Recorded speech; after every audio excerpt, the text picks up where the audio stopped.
encuentro y conquista, porque realmente, como lo mencionas, pues bueno, fue un hombre no nada particular, digo, porque era un conquistador, un aventurero, una persona preparada, con conocimientos, pero que era intrépido, por decirlo así, valiente para adentrarse en otros lugares, como estuvo también antes pues creo que no sé si en República Dominicana, en Cuba, o sea, antes de llegar a planear la conquista en México, había estado ya en otros lugares, pero sin duda a mí me llama mucho la atención también esta otra parte, ¿qué hubiera pasado o qué pasó con Moctezuma también? O sea, si México en ese momento, el México prehispánico, tenían fuerza, tenían maneras de luchar, o sea, ¿qué hubiera pasado si no hubieran tenido ese recibimiento hacia los conquistadores? Pensando que pues era el que tenía que llegar en su religión y hubiera podido, yo sé que digamos, el gobierno español, la corona, tenían un gran poder y fuerza, pero esas son esas dudas que la historia nos cuenta unas partes, pero tenemos que conocer los hombres detrás de los mitos y de las leyendas, ¿no? Me llama mucho la atención Moctezuma, como bien dices, la Malinche, porque siempre era una mujer muy preparada para la época, porque siempre tenemos que denigrar diciendo que eres un malinchista si no amas a tu país y usamos el nombre que se le dio a ella. Entonces, bueno, no sé qué más hayas descubierto en esta maravillosa novela, Juan Miguel. Pues mira, es que acabas de decir tantas cosas tan importantes. Lo primero, se nos cuentan pedacitos de la historia. Y contarte pedazos de una versión es contarte mentiras. Porque además pretendemos contar la historia de México entendiendo solo México. Y si no entiendes todo el mundo y su contexto, no entiendes por qué está pasando lo que está pasando. Es clásico la pregunta por el hubiera, por más que digamos que el hubiera no existe. Me canso de decir no me canso más bien de decir en este libro, el México que somos es el único que existe. No existe ningún otro México. El México que hoy somos y que decimos amar es resultado de cada detalle del pasado, incluyendo a Cortés, ¿no?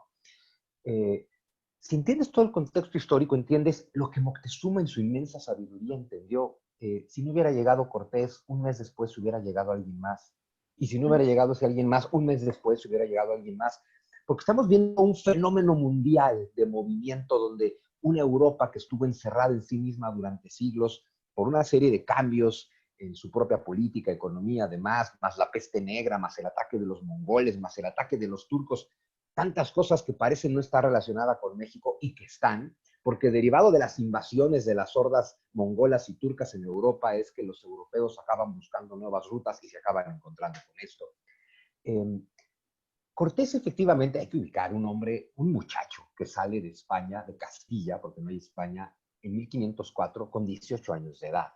Después de haber estado 3 años y medio en la Universidad de Salamanca, donde estudió para ser bachiller en leyes, en humanidades, donde estudió retórica, gramática, lógica, lingüística, una erudición cultural que además se va a notar en la vida de Cortés en todo lo que escribe.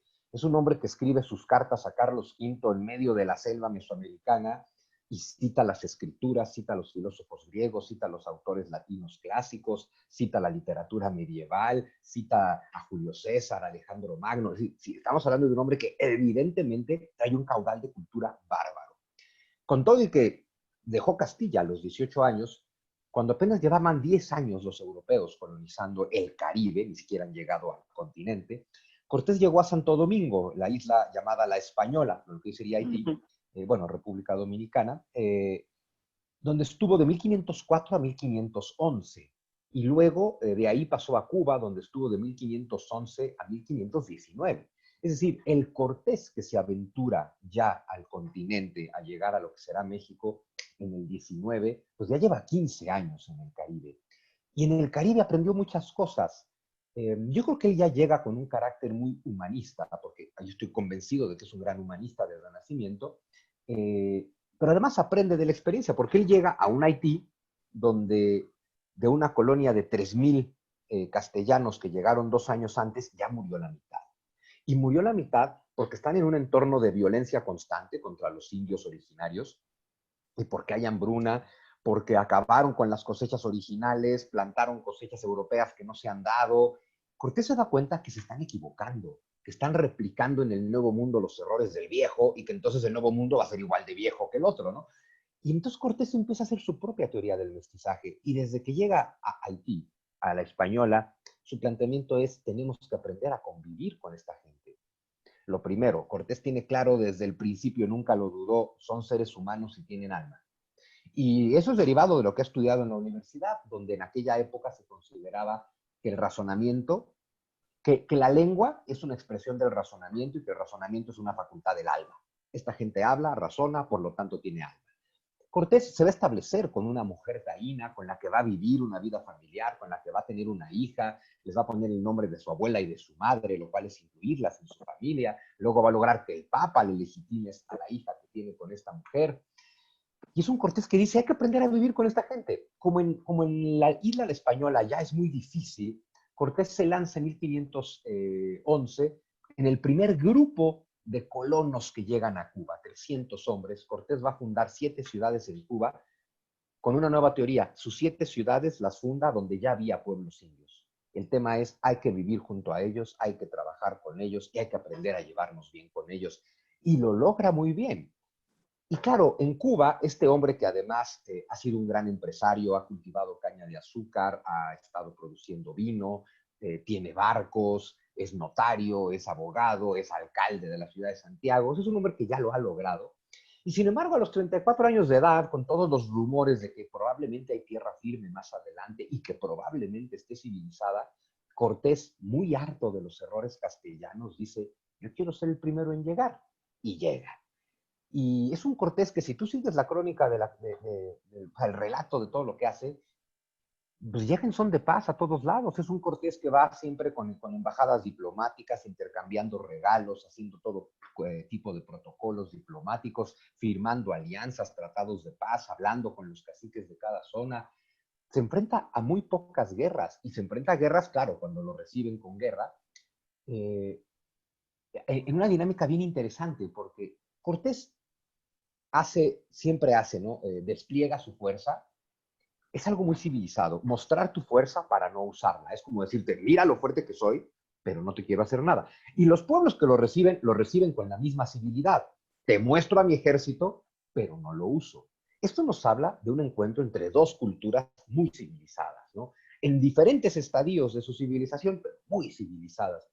Y un Cortés que se encuentra con 3 embajadas de Moctezuma que intercambian regalos, protocolos diplomáticos. No hay que olvidar que Cortés entra de la mano de Moctezuma a Tenochtitlan, donde va a vivir en son de paz 7 meses. Y en una de las pláticas que tiene con Moctezuma, se resume lo que tú dijiste hace rato, porque Moctezuma es un sabio. ¿Qué hubiera pasado si no hubiera recibido a Cortés? Yo en el libro me hago mucho esa pregunta, ¿no? ¿Qué opciones tenía Moctezuma? ¿Realmente qué opciones tenía? Hay que entender muy bien a este hombre, ¿no?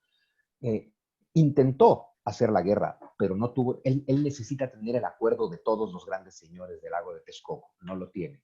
Intenta una conspiración para asesinarlos en Cholula y no lo logra.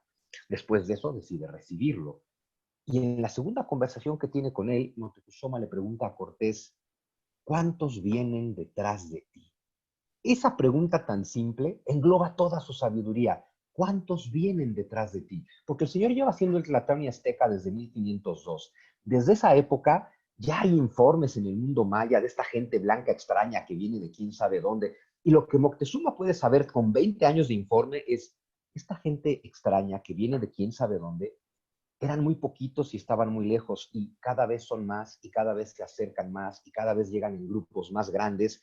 Este hombre, Cortés, es el primero que llega hasta acá, pero si algo entiende Moctezuma es, no sé qué está pasando, pero está pasando algo grave y esta gente ya no va a dejar de llegar. Tengo que saber quiénes son, tengo que platicar con ellos, tengo que saber qué quieren, tengo que saber qué buscan. Y eso es lo que finalmente decide hacer con Hernán Cortés, encontrarse con él y ver de qué se trata lo que está pasando. Y en 7 meses de presencia pacífica en Tenochtitlan, Moctezuma y Cortés desarrollan una relación de amistad súper profunda, con unas conversaciones de las que tristemente se sabe poco y de lo poco que se sabe que son maravillosas. Cortés está buscando un encuentro pacífico de culturas, que al final no se logra. Y no se logra porque hay traición entre los castellanos, porque hay traición entre los mexicas, y esto al final se convierte en la guerra, que termina con la conquista no de México, de Tenochtitlan. Y que de esa conquista de Tenochtitlan nace México, porque no es Cortés el que triunfa el 13 de agosto de 1521. Cortés está al mando de un ejército de 80,000 indios, porque Tlaxcala, Cholula, Texcoco, Huejotzingo, los Chalcas, los Culhuas, todos se unen a Hernán Cortés para derrotar a los aztecas y habría que preguntarnos por qué. Exactamente. Exactamente, esa es otra de las preguntas. ¿Qué pasaba? ¿Qué pasaba en ese momento? Yo creo que mencionaste también algo muy importante hace rato, que decías que, bueno, nos dio una identidad, otro tipo de organización, la conquista. Antes estaban, como dices tú, todos estos señores, estos grupos divididos además, no estaban para luchar, entender qué era lo que venía y si había que estar unidos o no. Y fue al contrario, se unieron con Cortés. Y hay en la parte donde empieza tu libro, que vienen algunas frases pues, por ejemplo, de Nietzsche o inclusive de Octavio Paz, Carlos Fuentes. Me llamó mucho la atención, se me hace muy acertado que se mencionara la de Nietzsche, que dice, no hay hechos, hay interpretaciones. Creo que eso es lo que nos falta entender, que ahí están los hechos, pero no los entendemos todavía. Y qué pena, porque somos mexicanos y solo como conocemos partes de nuestra historia en fragmentos muy pequeños realmente. ¿Ya has pensado en hacer un libro también, una novela, o investigar ahora sobre Moctezuma o Cuauhtémoc, que fueron los que les tocó convivir, digamos, con Cortés? Sí. Mira, eso es mucho más difícil de hacer porque no tenemos fuentes. Así como sobran fuentes de Cortés, porque Cortés escribió toda su vida y dictó memorias y demás, las pocas fuentes que tenemos de Moctezuma, de Malinche, de Cuauhtémoc, de Cuitláhuac, también son las de Cortés, o las de los primeros cronistas indígenas que aprenden español y le narran su versión de los hechos a los frailes. Esto es a partir de su visión, sin duda, ¿no? Es a partir de una visión hispanizada y cristianizada, aunque sea el relato de los indios, pero además que la mayor parte de estos cronistas indios son texcocanos y tlaxcaltecas, es decir, son de los que derrotaron a los aztecas. Entonces, sigue siendo la visión de los triunfantes, no la visión de los vencidos. Porque, insisto, aquí hay un gran triunfo, pero de todas formas, es decir, se puede hacer algo. De hecho, sí, mi proyecto para el año que entra, todavía no sé qué formato va a tener, pero el título pues es El regreso de Quetzalcóatl, que me parece fundamental para el año que entra. Originalmente yo iba a sacar Hernán Cortés, Encuentro y Conquista hasta 2021, con los 500 años de la caída de Tenochtitlan. Decidí adelantarlo porque se me adelantó la agenda, ¿no? Con el presidente exigiendo disculpas y las series de Hernán Cortés saliendo y demás, decidí que había que adelantar a Cortés. Y eso me deja para el 2021, 500 años de la conquista, es una fecha mística maravillosa para hablar del regreso de Quetzalcóatl como algo muy simbólico, muy místico, pero justo plantear también una visión más indígena de qué mitología tenían aquí, de qué representaba Quetzalcóatl, quién era, qué significaba el supuesto regreso de Quetzalcóatl, y ver cómo eso se va fundiendo con la religión que traen los franciscanos. En fin, pues ese ya será el proyecto del año que entra. Ya se comentan algunas cosas en Hernán Cortés, Encuentro y Conquista, porque además de toda la parte de historia, de toda la vida de Hernán Cortés, que de verdad es fascinante cuando la ves completa, 25 años en un conflicto legal contra Carlos V, un hombre que caminó desde México hasta Honduras a través de la selva, un hombre que fue a luchar a sus 58 años de edad contra los moros en Argelia. Es decir, es una vida fascinante en su conjunto. Pero además de eso, la novela trae muchas reflexiones sobre el origen de México, trae muchos cuestionamientos, como empezando con la frase de Nietzsche, ¿no? No hay hechos, hay interpretaciones, porque al final lo que pasó en México, la llegada de un grupo, de una cultura, civilización, los castellanos, que se encuentran con otra civilización, la mesoamericana, evidentemente con violencia, pero de ese encuentro surge algo nuevo, y ese algo nuevo somos nosotros. Lo que pasa es que nos la pasamos rechazando ese algo que surgió, pero si tú te vas a ver la historia de todos los demás pueblos, culturas, imperios y civilizaciones de la humanidad, todos tienen la misma historia que nosotros. Todo pueblo, civilización, cultura de hoy tiene como origen en su pasado encuentros, choques y guerras de otros pueblos y civilizaciones. Pero solo a los mexicanos se nos educa para vivir lamentándonos eternamente de los acontecimientos que hicieron que este país nazca. Por eso digo que es muy neurótico. Entonces hay muchas reflexiones al respecto y también hay una historia muy mística, muy bonita, muy religiosa, porque te voy contando el sincretismo entre Jesús y Quetzalcóatl, entre Tonantzin y Guadalupe. Te voy contando mucho la historia del culto guadalupano para llegar a una reflexión final muy linda. Si tú ves la imagen de la Virgen de Guadalupe en España, la original, tiene, tiene los mismos elementos iconográficos que la de aquí, porque la de aquí pues, se inspira en la de allá. Es decir, es un querubín sosteniendo la media luna, donde está parada la Virgen con su manto de estrellas y con sus rayos de sol, ¿no? Esa es la iconografía fundamental de Guadalupe, que es hermosa, es la unión del cielo y la tierra, ¿no? La Virgen de Guadalupe en México, todos lo sabemos, es una virgen encinta, embarazada. No trae cargando al niño Dios, sino que está embarazada, trae un moñito negro que lo representa. La Virgen de Guadalupe en España está cargando al niño. Es muy bonito. La Virgen de Guadalupe en España ya dio a luz. Lo que planteo en el libro es, la Virgen en España ya dio a luz un fruto sagrado. Este fruto sagrado se llama España.